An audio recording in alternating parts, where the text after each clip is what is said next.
Someday soon, we'll have the life we've both been dreaming of. No, you never will. New narratives, dark truths and a contrast of views were at the forefront of Westworld's third episode. More so than anything else, the main word I would associate with the show thus far is intrigue.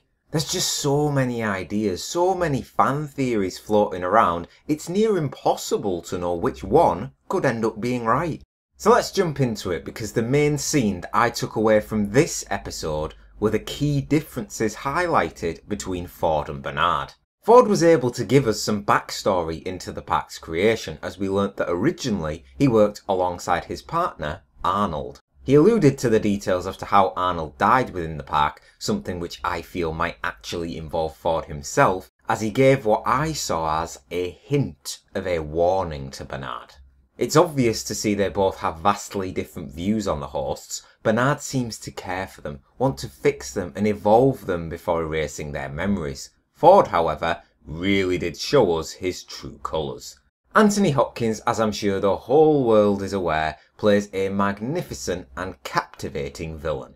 And I get the feeling that Westworld is beginning to unveil that part of his character to us.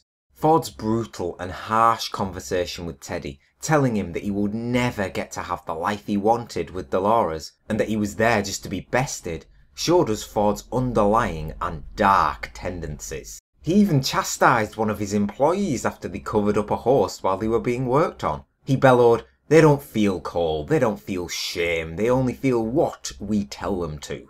And this scene, when coupled alongside his discussions with Teddy, sowed the seeds into revealing his true colours. Originally, Arnold wanted the host to have a true consciousness, something that Ford has always been drastically against. Now, Bernard was beginning to question the evolution of a host, treading water closely into what Arnold studied, and it prompted Ford to advise Bernard of caution. I get the feeling both of these guys are going to be drifting further and further apart as the episodes pass by. Bernard, just don't forget, the hosts are not real. As the title of the episode suggests, a stray host was on the wander this week, as Elsie and Stubbs headed into the hills of the park in order to track it down. More and more problems have begun to crop up. This is more than just a glitch, and even though Bernard denies that, deep down I'm sure he knows something big is definitely brewing. It was predictable once the duo tracked down the stray that something was going to go wrong. It attacked Stubbs, knocking him to the ground after it had had his neck sawed through, and just when it looked like the stray would bash Elsie's head in with that huge rock, it caved its own skull in instead. So the horse still can't harm the humans yet, but they're getting awfully close to it. Meanwhile, Dolores was examined again as her behaviour continues to veer off course. She remembers what happened to her. She remembered when the man in black attacked her back in episode 1, and when she was shot in the stomach by one of those bandits. So in her next loop, she avoided the same fate by making a different choice. She even realised that the words that Teddy spoke to her were meaningless, as someday would never come about. And she got her big moment when she was finally able to pull the trigger, killing one of those bandits before running off into the night.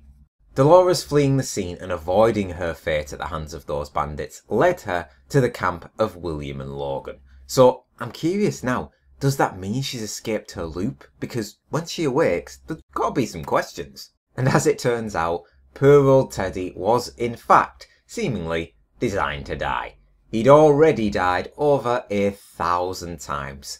The poor guy, a stalwart gunslinger protecting his fair maiden, as Ford put it. And time had come for Teddy to get some new narrative. He was given a nemesis, a target who he was to hunt down. And it seemed like attempt number 1 ended once again in Teddy's death. I can't exactly see him surviving that beating. But once he's on his loop again, will he adapt just like Dolores did and remember his mistake? Or will he fall once more? My bet? Probably both. Westworld for the third week in a row continues to impress, and for The Stray, I would give an 8 out of 10. A compelling look into the adapting hosts AI shows us that change is on the horizon in Westworld. Dolores, Teddy, Maev, more and more of them seem to be remembering some of their past events. Is this some of the code that Ford's former partner had integrated into the hosts? Or is this the start of the hosts gaining true consciousness? The only thing stopping the hosts from hacking any of the guest pieces is one line of code. Just one. Now that's a weakness in itself. Something that could be exploited if an uprising were to be on the cards. Again, the stark differences of how Ford and Bernard view the hosts could be the first crack that seems to form between them. A crack that widens as the season's length grows. We even got some flashbacks as we saw a young CGI'd Anthony Hopkins, which was really well done. But his older version, the one we know now, showed to us his dark and to an extent twisted views on the hosts. Know the Man in Black this week as Teddy's new story took us on a suspenseful hunt of his new adversary. To be honest, all of James Marsden's material was great this week. He hasn't had a huge amount of screen time when compared to some of the other characters so far, so it was welcome time to see him fleshed out a bit more. I'm invested in him. He's probably my favourite host at the moment. I just hope that just once he can survive an episode. That will be an achievement right there. Well, it's always next week, I guess. So that just about wraps it up for me. What did you think about this week's episode of Westworld? And can you see Dr. Ford possibly morphing into the show's big bad? I think it's very plausible. So let me know down in the comments. And as always, thank you very much for watching. Please leave a like, comment and subscribe if you enjoyed the review. And I'll see you on the next one. Kill him.